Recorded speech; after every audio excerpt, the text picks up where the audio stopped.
Angie Dickinson may be known for her breakthrough role in Gun the Man Down with James Arness in 1956, or perhaps the iconic Western film Rio Bravo in 1959. But she also made quite the name for herself in films like 1974's sexploitation crime comedy Big Bad Mama and the NBC television series Policewoman, which ran from 1974 to 1978, which may very well be her most memorable role. She wasn't the toughest cop on the block, but she sure looked great in that uniform. Aside from her laundry list of acting credits that extend all the way to 2009's made-for-TV film Mending Fences, she's also famous for being one of the sexiest women to ever grace the world of entertainment. Playboy ranked her 42nd on their list of the 100 sexiest stars of the century. But it all started with a single photo shoot for a magazine cover. Dickinson appeared on the cover of Esquire in 1966. This cover became so controversial and significant that celebrities and models still pay homage to it today. Stick around until the end of the video to see exactly what Angie had to say about that photo shoot and how it had such a monumental impact on her life. Facts First presents Angie Dickinson discusses her Nude magazine cover.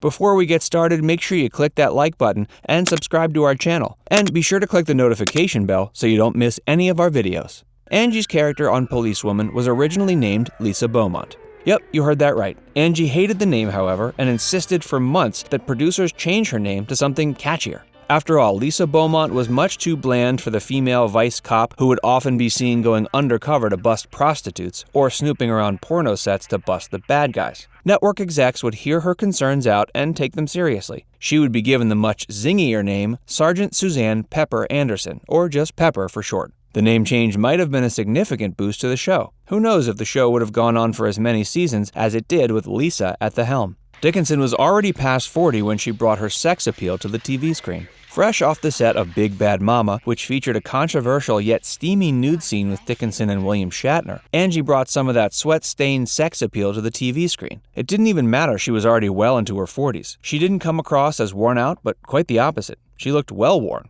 More of a fine wine gets better with age kind of deal. When she took down criminals and villains, it always came with a dash of sensual provocativeness that couldn't help but stir audiences in all the right ways. Policewoman was actually a spin-off. From 1973 to 78, Police Story aired on NBC and strove to be one of the most realistic police shows to ever hit the screen. The first season finale served as a pilot for Policewoman. The first episode was called The Gamble and saw Lisa Beaumont, as she was known then, going undercover to take down an illegal gambling operation, only to find out that the bootleg casino was connected with a wider network of illegitimate casinos all across town. When the episode received positive critical reception and good ratings, Angie Dickinson got the go-ahead to have her own series, and the rest was history. Angie and her husband Burt Bacharach didn't even live in the same house. Burt Bacharach may be one of the most prolific songwriters of all time. His tunes have been performed by over 1,000 artists, and he's had over 70 top 40 hits. His net worth, in fact, is over $180 million.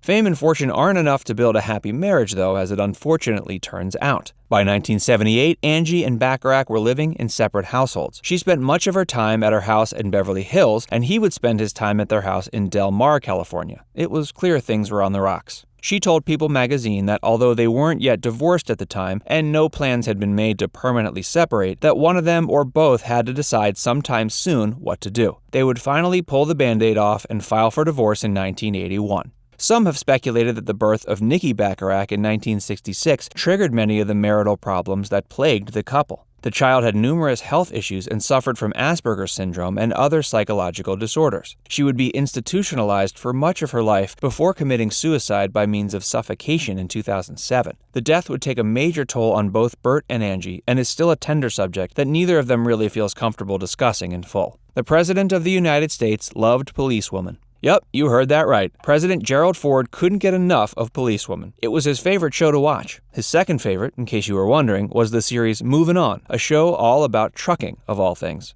President Ford loved Angie's show so much, he famously rescheduled a White House press event just because it interfered with his ability to watch that week's episode. That's some high-ranking fandom right there, if you ask me. Angie Dickinson reacts to the Esquire cover after all these years. You might already be familiar with the Esquire cover in question. It features Dickinson wearing nothing from the waist down except for a pair of snow-white pumps. From the waist up, she's wearing a pale baby blue sweater and striking a sultry pose with her arms crossed and her eyes staring into the camera with a look that says something like, "Here I am, can you handle all this?" The photo actually was taken by photographer Frank Bez in 1963 and was first published in 1966 as a single-page feature, but it wouldn't be until 1993 that the alluring photo would make its way to the men's magazine front cover, accompanied by the words, "60 Years of Women We Love." In 2003, photographer James White would pay his respects to the now famous cover by using it as an inspiration for a cover featuring the likeness of Britney Spears, who at the time was what many would consider as one of the sexiest women of the time period. That cover was accompanied by the text 70 Years of Women We Love, as a clear throwback to the Dickinson cover. James White would once again be called upon to invoke the imagery of the Dickinson cover in 2008 to celebrate Esquire's 75th anniversary. This time, it wouldn't be just one bombshell to strike the pose and don the sweaters, but 4 Victoria's Secret angels.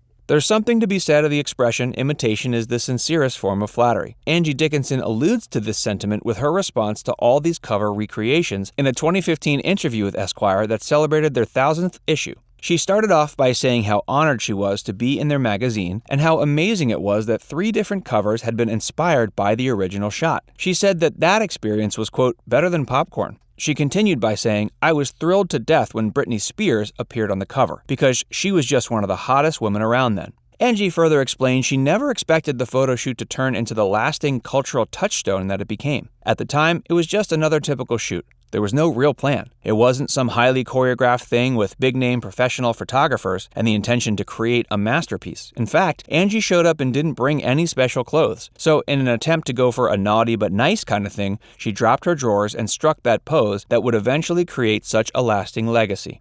She said her only complaint was in regard to the caption that went with the photo that read, "The Happiness of Angie Dickinson." Angie explained that she was in fact going for sultry, not happy. But if that was her only complaint, it seems like she was generally pleased with the whole matter. Well, that wraps up our look at Angie Dickinson and the magazine cover that will go down in history as being one of the most iconic to ever hit the press. We'd love to hear from you. Which Esquire cover do you think takes the cake as being the best? Do you like the original 1993 Angie Dickinson cover, inspired by the 1966 photo shoot? Or do you think that Britney Spears took the title with the 2003 throwback? Let us know in the comments what you think. And if you haven't done so already, make sure you remember to like this video and subscribe to Facts Verse for more videos like this.